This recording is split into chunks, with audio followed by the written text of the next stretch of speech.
मैंने बाघ स्वामी का पता खोज निकाला है। चलो कल उनका दर्शन किया जाए। यह प्रस्ताव मुकुंद के हाई स्कूल के मित्र चंडी से मिला। अपने संन्यासपूर्ण जीवन में केवल अपने नंगे हाथों से बाघों के साथ लड़ने और उन्हें पकड़ने वाले इस संत का दर्शन करने के लिए मुकुंद भी उत्सुक था। दूसरे दिन प्रातःकाल बहुत ठंड पड़ रही थी, पर मुकुंद अत्यंत उत्साह और स्फूर्ति के साथ चल पड़ा। कोलकाता के बाहर भवानीपुर में बहुत देर तक व्यर्थ खोज करने के बाद मुकुंद ठीक घर पर पहुंच गया। नौकर द्वारा बुलाए जाने पर चंडी और मुकुंद एक शयन कक्ष में गए। वहां सुविख्यात सोहम स्वामी अपने पलंग पर बैठे हुए थे। उनके भीमकाय शरीर को देखकर मुकुंद और चंडी दोनों के मन पर अद्भुत प्रभाव पड़ा। आंखें फाड़े मुकुंद और चंडी अवाक उनकी ओर देखते रहे।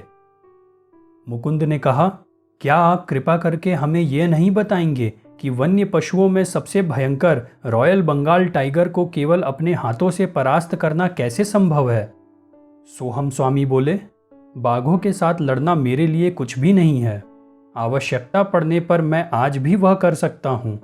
तुम बाघों को बाघ मानते हो, मैं उन्हें मात्र बिल्लियां समझता हूँ। मुकुंद ने कहा, स्वामी जी, मैं अपने मन को तो विश्वास दिला सकूंगा कि बाघ बिल्लियां मात्र हैं, परंतु क्या बाघों को मैं वैसा विश्वास करा सकूंगा? सोहम स्वामी ने कहा, निश्चय ही शक्ति भी आवश्यक है। केवल कोई बच्चा बाघ को घरेलू बिल्ली मान लेगा तो उसे बाघ पर विजय मिल जाएगी, यह मानना व्यर्थ है। मेरे शक्तिशाली हाथ शस्त्र के रूप में पर्याप्त हैं। अनेक लोगों में मेरे समान शारीरिक शक्ति होती है, परंतु फिर भी उनमें दृढ़ आत्मविश्वास का अभाव होता है, जो शरीर से तो बलिष्ठ होते हैं परंतु मन से नहीं।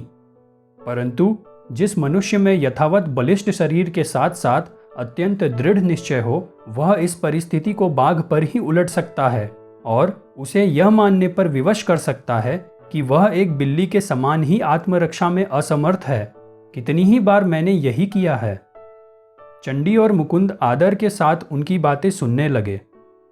मन ही मांसपेशियों को नियंत्रित करता है। जैसे हथौड़े की आघात की शक्ति उस पर लगाए गए बल पर निर्भर होती है, वैसे ही मनुष्य की शारीरिक शक्ति की अभिव्यक्ति उसकी आक्रामक इच्छा शक्ति की तीव्रता एवं साहस पर निर्भर करती है। मन ही अक्षरशः शरीर का निर्माण करता है और वही उसे जीवित रखता है। मुकुंद ने कहा, स्वामी जी, क्या आपको लगता है कि मैं कभी बाघों के साथ लड़ पाऊंगा? यह पहला और अंतिम अवसर था जब यह विचित्र महत्वाकांक्षा मुकुंद के मन में उठी। स्वामी ने बोला, हाँ, परंतु बाघ अनेक प्रकार के होते हैं। कुछ मनुष्य की इच्छा वासनाओं के जंगल में घूमते हैं। पशुओं को अपने प्रहार से बेहोश कर देने से कोई आध्यात्मिक लाभ नहीं होता। उससे अच्छा यह है कि अपने अंतर में घूमते उन बाघों को पराजित किया जाए। मुकुंद ने कहा, स्वामी जी, क्या आप हमें बताएंगे कि आप बाघों को वश में करते करते वासनाओं को वश में कैसे करने लग गए? स्वामी बोले, जब मेरी कीर्ति चरम बिंदु पर पहुंच गई तब मुझे गर्व का नशा चढ़ गया।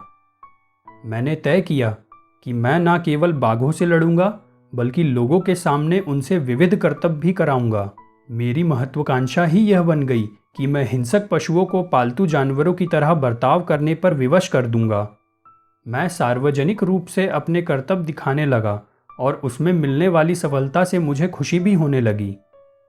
एक दिन शाम को मेरे पिताजी अत्यंत चिंतातुर मनः स्थिति में मेरे कमरे में आए और कहा, बेटा, तुम मुझे एक संत की अमंगल सूचक भविष्यवाणी दोहराने पर विवश कर रहे हो। कल जब मैं बरामदे में बैठकर नित्य की भांति अपना ध्यान कर रहा था, तब वे मेरे पास आए। मित्रवर, मैं आपके युद्ध प्रिय बेटे के लिए एक संदेश लेकर आया हूँ। उसे कहिए कि वह अपनी बर्बर गतिविधियाँ बंद कर दे, अन्यथा बाघ के साथ उसकी अगली लड़ाई में उसे अनेक घाव होंगे, जिससे 6 महीने तक वह मरणासन अवस्था में पड़ा रहेगा। तब वह अपना पुराना मार्ग छोड़कर सन्यासी बन जाएगा। इस कहानी का मुझ पर कोई प्रभाव नहीं पड़ा। कुछ ही दिन बाद मैं राजधानी कूच विहार गया। वहाँ युवराज स्वयं मेरा स्वागत करने के लिए राजप्रसाद के सिंह द्वार पर उपस्थित थे। अपने स्वर्ण खचित आसन पर उन्होंने मुझे बैठाया और मुस्कुराते हुए स्वयं उससे कम साज सज्जा युक्त एक आसन पर बैठ गए। युवराज ने मुझे चुनौती देते हुए कहा, हम हाल ही में पकड़े गए अपने बाघ राजा बेगम के साथ लड़ने की आपको चुनौती देते हैं। यदि आप उसका सफलतापूर्वक सामना कर सकें और उसे जंजीर से बांधकर चेतन अवस्था में उसके पिंजरे से बाहर निकल सकें, तो वह रॉयल बंगाल टाइगर आपका हो जाएगा। इसके अतिरिक्त सहस्रावधि रुपये एवं अन्य कई उपहार भी आपको मिलेंगे, और यदि आपने उससे लड़ना अस्वीकार कर दिया तो हम अपने पूरे राज्य में आपको पाखंडी घोषित कर देंगे। आपकी लड़ाई आज से 1 सप्ताह बाद होगी। द्वंद्व के दिन राजा बेगम की कान फाड़ देने वाली गर्जनाओं और भयभीत दर्शकों के कोलाहल के बीच मैंने शांत मन से तंबू में प्रवेश किया। लंगोट के अतिरिक्त मेरे शरीर पर और कोई कपड़ा नहीं था। मैंने सुरक्षात्मक घेरों के दरवाजे का कुंडा सरकाकर उसे खोला और अंदर जाकर अपने पीछे शांत मन से दरवाजे को बंद कर दिया। बाघ को रक्त की गंध लग गई। उछलकर धड़ाम से लोहे की छड़ों से टकराने की ध्वनि के साथ उसने मेरा भीषण स्वागत किया। पलक झपकते ही मैं उसके पिंजरे में घुस गया, परंतु जैसे ही मैंने दरवाज़ा बंद किया, राजा बेगम उछलकर सीधा मेरे ऊपर आ गया। मेरा दाहिना हाथ बुरी तरह शत विक्षत हो गया। संत की भविष्यवाणी सत्य होने के आसार नजर आने लग गए। मैंने अपनी सारी संकल्प शक्ति एकत्र की और भीषण गर्जन के साथ उसके मस्तक पर एक अंतिम खोपड़ी तोड़ प्रहार किया। बाघ गिर गया और ठंडा होकर पड़ा रहा। आखिर राजा बेगम पराजित हो ही गया। उसका रहा सहा राजगर्व भी चूर चूर हो गया, परंतु वह मूर्तिमान शैतान राजा बेगम एक ही विस्मयकारी झटके के साथ जंजीर तोड़कर मेरी पीठ पर झपट पड़ा। मेरा कंधा उसके जबड़े में फंसा हुआ था और ऐसी स्थिति में मैं जोर से नीचे गिरा, परंतु पलक झपकते ही मैंने उसे अपने नीचे धर दबोचा।